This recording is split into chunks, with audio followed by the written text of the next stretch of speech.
Bonjour à toutes et à tous et bienvenue pour cet avis et cette analyse consacrée à The Bad Batch épisodes 3 et 4. La vidéo est destinée à celles et ceux parmi vous qui ont déjà vu ces épisodes. Et n'oubliez pas que si vous souhaitez vous abonner à Disney+, eh bien je vous invite à le faire en passant par le lien qui est disponible en description de la vidéo, puisque cela vous permettra de soutenir la chaîne au passage.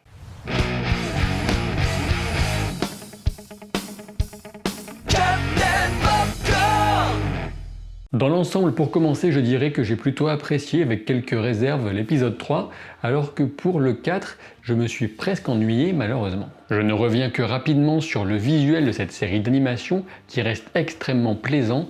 Dès qu'on aime un peu l'univers de Star Wars, on retrouve d'innombrables références, des ambiances, un design, le réalisme des véhicules, des bâtiments, des interfaces même, tout ça est digne d'un Star Wars live. Pour l'essentiel, à savoir le plaisir de spectateur, je me demande si moins d'épisodes et une durée supérieure pour chacun n'auraient pas permis de se concentrer sur des événements plus ambitieux et marquants plutôt que de multiplier les petites étapes intermédiaires, certes logiques mais qui manquent d'ampleur, pour l'instant en tout cas, et risquent de lasser le public adulte. Alors bien sûr, à ce sujet, j'ai bien conscience que The Clone Wars, par exemple, avait des épisodes plutôt faibles et d'autres vraiment excellents, et on peut supposer que ce sera la même chose potentiellement pour The Bad Batch, et donc on ne peut pas encore juger cette saison, on n'est qu'au tout début, attendons de voir. Venons-en maintenant aux thématiques abordées par l'épisode 3, avec le libre arbitre, mais surtout l'obéissance, voire le contrôle. On va continuer ici à explorer les motivations de l'Empire pour remplacer une armée de clones plutôt efficace par une armée de conscrits,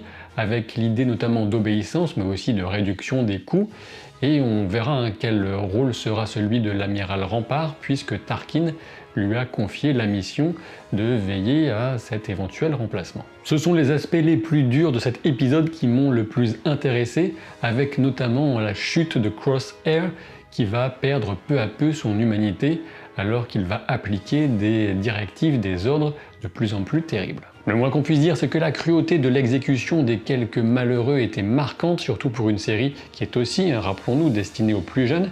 Il m'a semblé courageux de la part de la série, de l'épisode, de traiter frontalement ce type de questions. Voilà aussi qui participe à expliquer la fameuse radicalisation de Saw Gerrera, qui était considéré comme un extrémiste, notamment à l'époque du film Rogue One. Pour en venir au groupe des héros et pour rester sur le thème du libre arbitre, on peut sérieusement s'interroger concernant l'origine des maux de tête de Wrecker. Et oui, il me semble très probable que la fameuse puce de contrôle implantée dans la tête de chacun des clones soit à l'origine des douleurs de Wrecker, et le problème pourrait s'accentuer, sachant qu'une éventuelle solution pourrait survenir en la personne du capitaine Rex, du fait des derniers épisodes de The Clone Wars. Dans la continuité de cette idée, j'imagine bien que la loyauté de Crosshair, ou ce qui peut en rester envers ses anciens compagnons, sera explorée peut-être en fin de saison pour un final un peu tragique, puisqu'on pourrait imaginer un sacrifice en mode Darth Vader. Du côté de l'atterrissage d'urgence et de la réparation, on a un évident clin d'œil à l'Empire contre-attaque, quand le Faucon Millennium est obligé de se cacher à l'intérieur de l'astéroïde qui se révèle être un ver géant, désolé pour le spoil, et aussi c'est une nouvelle étape pour Omega. Car oui, on a une petite forme de morale dans l'histoire avec cette interaction avec la créature. D'une part, la violence n'est pas une solution, et d'autre part, il faut apprendre à cohabiter avec les autres formes de vie, les comprendre pour vivre en bonne intelligence, etc. Omega témoigne à nouveau de sa capacité d'adaptation assez impressionnante, une idée qui sera à nouveau développée dans l'épisode 4, mais j'y reviendrai. Petit à petit, Omega va donc trouver sa place dans l'équipe, on va même lui en aménager une, avec une séquence relativement touchante, puisqu'elle n'a jamais vraiment eu de famille, d'objets à elle. Elle est plus un rat de laboratoire, on a bien l'impression. Malheureusement, en termes de ressenti personnel, je trouve qu'Omega est loin d'avoir le potentiel d'étrangeté, de drôlerie, de mignonnerie, si j'ose dire, qu'avait Baby Yoda ou Grogu, comme vous préférez. Et la formule de The Mandalorian fonctionne mieux dans la série live que dans The Bad Batch. Et par ailleurs, pour ce qui est de l'équipe des adultes, je trouve un peu dommage qu'on reste, pour le moment du moins, dans des personnalités relativement caricaturales et surtout figées dans le temps. Ceci dit, on reste en début de saison et peut-être qu'on aura ensuite une exploration de ces gens exceptionnels qui résistent à la tentation du mal, à l'attrait et au confort de l'obéissance, tandis que bien d'autres y succombent. Possible aussi, c'est vrai, que mes attentes à ce sujet soient un peu démesurées et qu'il ne s'agisse tout simplement pas de l'ambition de cette série qui sera plus orientée vers action-divertissement. Enfin, dans cet épisode 3, la discussion entre les Kaminoans laisse supposer que ce sont eux qui auraient lancé le contrat pour récupérer Omega, dont on voit les effets dès l'épisode 4. Car oui, Omega correspond de toute évidence à l'expérience évoquée entre les deux Kaminoans, expérience visant à obtenir le clone ultime qui se caractérise peut-être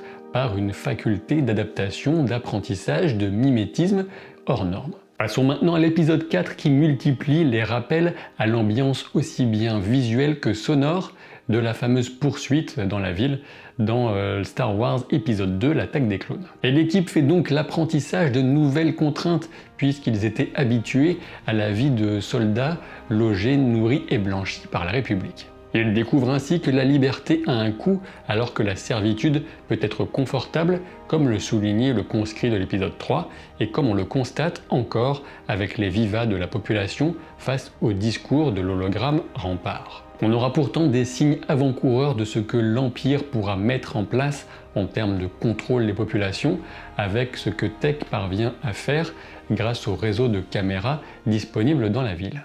La notion de liberté, de statut de marchandise est vaguement abordée avec Echo, qui est vendu comme un droïde, mais la question n'est qu'effleurée sans aucun développement sur le statut des intelligences artificielles, contrairement à ce qu'avait commencé à tenter le film Solo. Et dans cet épisode, Omega, de mon point de vue, devient limite pénible avec encore cette idée de petite fille qui part batifoler dans le monde, à la découverte naïve de son environnement, sauf que là, elle va tomber sur une étrangère qui va l'amadouer avec un fruit, en référence peut-être à la méchante belle-mère de Blanche-Neige. Néanmoins, on peut reconnaître que l'épisode reste élégant dans sa façon de nous montrer qu'Omega a de la ressource et qu'elle va réussir à s'adapter, à trouver des solutions dans des situations de danger immédiat. Le principal intérêt de l'épisode réside bien sûr dans le personnage de Fennec Shand qu'on retrouve de The Mandalorian. Retrouver Ming-Na Wen à la voix, c'est bien sûr intéressant, c'est carrément cool, et il me semblait bien sûr nécessaire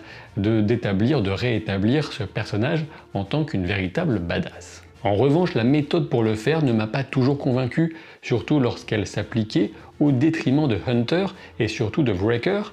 Hunter se fait sonner en 1 contre 1 et Wrecker se fait littéralement bolosser, si vous me passez l'expression, au corps à corps, alors que le gars est quand même capable de déplacer des tanks et d'encaisser des tirs de blaster. Et lorsque Fennec Shand va abattre des policiers ou des civils de sang-froid, ça colle bien à sa personnalité, à son code moral très gris, c'est le moins qu'on puisse dire, mais par contre, quand c'est des gars de The Bad Batch qui sont à sa merci, elle ne les tue pas, comme par hasard. De prime abord, et comme vous l'avez compris, je pense donc que ce sont les Kaminoans qui sont à l'origine du contrat de Fennec Shand, d'où la nécessité pour elle de ramener Omega vivante. Pour la suite, on peut bien évidemment s'attendre à une revanche, à un retour de Fennec Shand, et peut-être à l'apparition d'autres chasseurs de primes. J'espère que ça ne deviendra pas trop redondant et qu'on ne tombera pas dans une trop grande ressemblance avec certains épisodes de The Mandalorian. Je reviens sur Omega pour souligner à nouveau que je pense qu'elle n'a rien à voir avec la Force, que ce n'est pas un clone avec des midi-chloriens pour maîtriser la Force ou pour servir de réceptacle à Palpatine ou que sais-je. Je reste vraiment dans l'idée qu'elle est destinée à devenir le clone ultime et je pense toujours qu'il y a un petit peu de l'ADN de The Bad Batch dans le sien. J'espère que les prochains épisodes entreront davantage dans le dur en faisant progresser l'intrigue plus nettement, en confrontant les héros à des choix difficiles et avec un suspense un peu plus soutenu. Et je pense aussi qu'on peut s'attendre à l'apparition d'autres personnages marquants de la franchise Star Wars dans les prochains épisodes. Et bien sûr, si vous avez apprécié cette vidéo mais que vous n'êtes toujours pas abonné à cette chaîne, je serai obligé de sévir. Je viendrai chez vous tranquillement, je vous déguiserai de force Android et je vous vendrai au supermarché du coin. Ils trouveront un emploi pour vous, j'en suis sûr, à moins que ce ne soit là déjà le secret du capitalisme. Je vous laisse réfléchir à cette question et je vous dis à très vite pour de nouvelles aventures. Salut!